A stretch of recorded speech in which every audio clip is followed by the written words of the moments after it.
Hello and welcome to this introductory video on YouTube. Now to begin with, you'll notice that I happen to be logged in right now to a Google account. In the upper corner you have your Google Apps launcher, and you can use that to get to YouTube, or you can simply type in youtube.com into the address bar. I'm using Google Chrome at this point, but you can use other browsers. Okay, when you typed it in, you're going to go to the YouTube main page. You're going to see that there are a series of videos here. You'll notice that videos are grouped under headings, so this is recommended. And you can see that in this particular view, there are 8 recommended videos. Here's some recently uploaded. Now these are not things I've recently uploaded, but things that are fairly new to YouTube. You can see not that new, 4 days or 5 days ago, but things that are trending or running very popular. So 473,000 views here for this one. Then you have subcategories. This one's Saturday Night Live, trending videos, TV shows, entertainment. So this is pretty generic. But what will happen is as you use YouTube, especially if you're logged into a particular account, it's going to start to track your viewing habits, the type of things you search for, the type of things that you watch, and these areas will become customized. Now on that note, let's discuss a little bit the way YouTube is actually organized. And this is either for things that you're watching or for your own space, perhaps videos that you're creating. YouTube is organized into channels. So when you first log in, without doing anything else, when you first log into a YouTube account using any type of Google account actually, you get a default channel with that login. Okay, and this is most pertinent for things that you're going to upload. So as you're uploading videos, they're going to go in your particular channel. So it's just an organizational structure. What you have to know, and that some people who are not familiar with YouTube or don't upload a lot of things, is that you can create multiple channels with an account. So, and I would highly recommend not using the default, which is just under your login name, but actually creating different channels for different purposes. And we'll look at that a little more in a couple of minutes. Okay, over on the left you have a menu. You have the hamburger icon in the upper left, and note that you can close the menu, and that will simply get you more videos visible on the screen, or you can open it. There's a link up here that just brings you to the generic YouTube landing page. Now, while this is just a generic page, again, this is customized according to your viewing habits. So the page that you see is not going to be the page necessarily that other people see. Okay, there is a link in the menu for home, which is exactly the same as this link here. Next one is trending, and this is just going to show you things that are particularly popular on YouTube now. So this was released 7 hours ago, and it's got 2.6 million views already. 1 day ago, 19 million views. So these are the things that have really caught on YouTube. So if you're interested in that, you just simply click the trending button. There's also subscriptions. Now, subscriptions are simply you designating certain channels that you want to have readily available to you. So, popular on YouTube is a channel, and you can see that the subscriptions are listed here as well. Popular, music, sports, gaming, they're listed across the top. But you don't have to just subscribe or use the subscriptions for these particular YouTube channels that they suggest. You can subscribe to any channel. So if you're viewing a video and you really like it, and you think that perhaps who's ever posting to that channel might be posting other things that you might be interested in, you can simply add those to your subscriptions. And we'll look at that more in a little while. Okay, there is a library, and this includes your history. So if you were to click on that, you could see these are the things that you've searched, and you can remove them. So if you don't want that to be factored into the type of things that are presented or suggested to you, you can just come in here and remove history of a particular video that you've watched.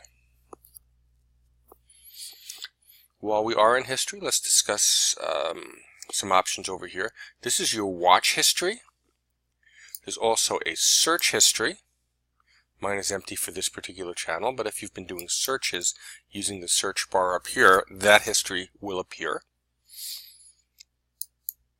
And you can also watch histories of comments, so if you've made comments on videos, they'll be listed here, and community.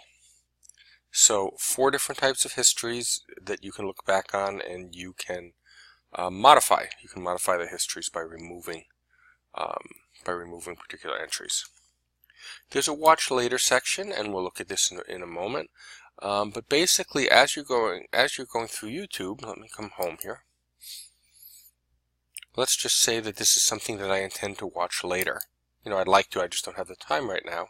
I could say add to watch later, and that will go in the list so that I don't lose it, I don't forget about it or have to search it out again. It'll just be available to me. So we'll look at that again when we look at these controls over here. Here's a list of popular subscriptions, but these can be modified as we discussed.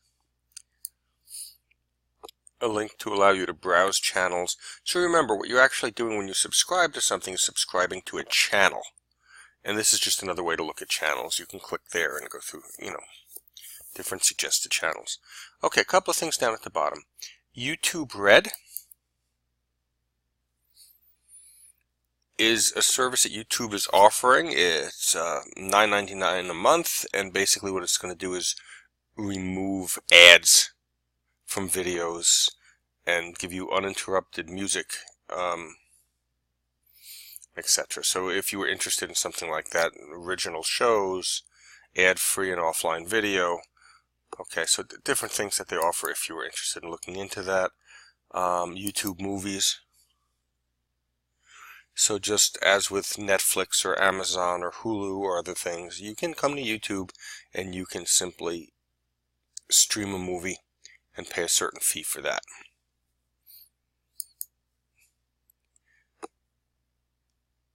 Okay, settings. We're not going to go into this in detail, but it's going to bring you to a whole slew of settings you can make regarding your account. What you should know is you can access that same thing here by clicking on your name and coming down to settings. And there's a help link over here and a way for you to send feedback. Okay, I can just click on YouTube up here. It'll return me to the default page. We looked at it briefly. There's a search bar up here, so if you were looking for a particular topic, you simply do your search here. So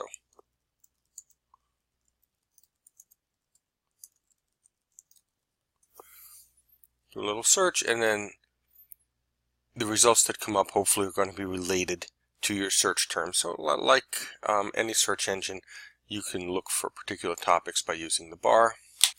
Once you've completed this search, you're going to have this filter icon, and this will allow you to narrow down your search. So you can look for things by the date they were uploaded. So just things that have been uploaded in the last hour, things that have been uploaded today, this week, this month, or this year.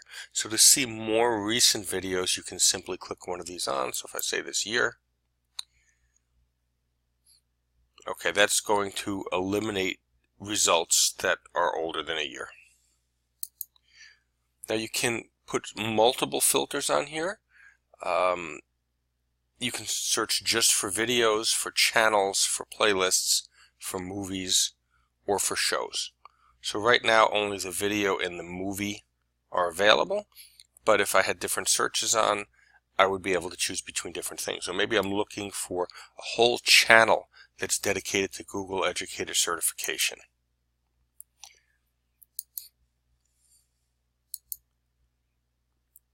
Okay, so these are different channels. These are people who are dedicating a channel or space to this particular topic. Now notice, as I do select things from the filter, other things may become unavailable because they just don't make sense anymore. So in this case, let's just say that we're looking for videos, that have been posted in the last year. When I open it up, you can see I now have 2 filters on. I can search by duration, so either short videos, which are shorter than 4 minutes, or long videos, things that are actually longer than 20 minutes. So those are your 2 options there. Let's see if there's anything available in a short video. And there are, and you can see now, 1:07, 40 seconds, 1 minute, 1:03. I've now filtered my results along these criteria. Now, there are additional filters you can put on by features if you only want things in 4K or HD, things with closed caption, Creative Commons, so things that have been posted but that have been marked free for reuse, etc. So different features there, and then you have a search preference. So you can change your search you can have them ordered by when they were uploaded, upload date, view count, which things have been viewed by more people, etc., ratings, things that people have rated highly. And by default, I generally leave it at relevance, and Google is now deciding what's the most relevant data, but there are other options you can use. Close the filter up. Okay, along the top, very briefly, this upload button. This would allow me to upload my own videos into my own space, into my own channel on YouTube. This will not appear if I'm not logged in, which makes sense. Now you have the app launcher, and usually when you're using the app launcher, you can jump to all different Google products. But in this particular case on YouTube, it's narrowed to specific YouTube apps. So here's YouTube TV.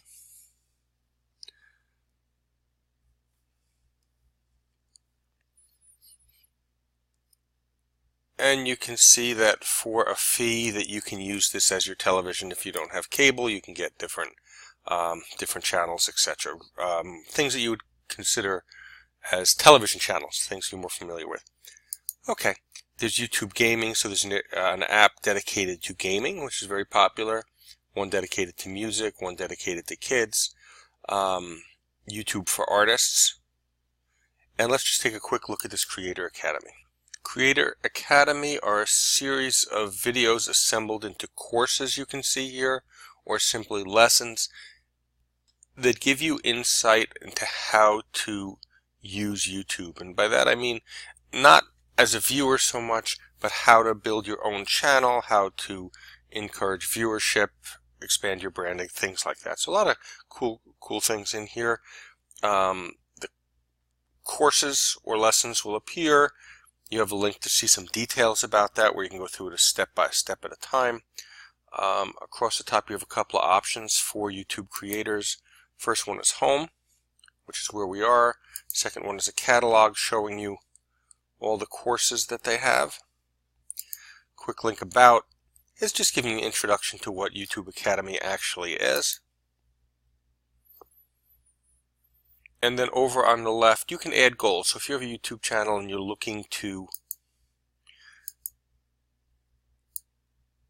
build viewership, you can pick from a series of categories and then look at these default goals. So create great content, engage my audience, get found on YouTube, etc. And then accomplishments. As you complete some of these things, this is a badge system, so these will appear. Instead of being grayed out, they'll be very bright, and it's just tracking your progress through YouTube Academy. Let me come back home. Okay, very briefly now to finish up. If you come to any one of the videos, you can see if you mouse over it, you're going to get some options. If I click on this, I can say not interested. Now, why would I bother to do this? Because it helps YouTube to make better suggestions for what I'm actually interested in. As we said before, I can add this to a watch list, which will be available and I can watch later. I can add it to a playlist, which we'll discuss in the future, or I can click Report. And Report is simply my way of saying I found a video that I don't care for one of these reasons. It's sexual content, which shouldn't be there. It's violent. It's spam or misleading. Okay, that's the basic environment. We're going to come in more detail as we go on and learn how to create a space for yourself where you can host your own videos.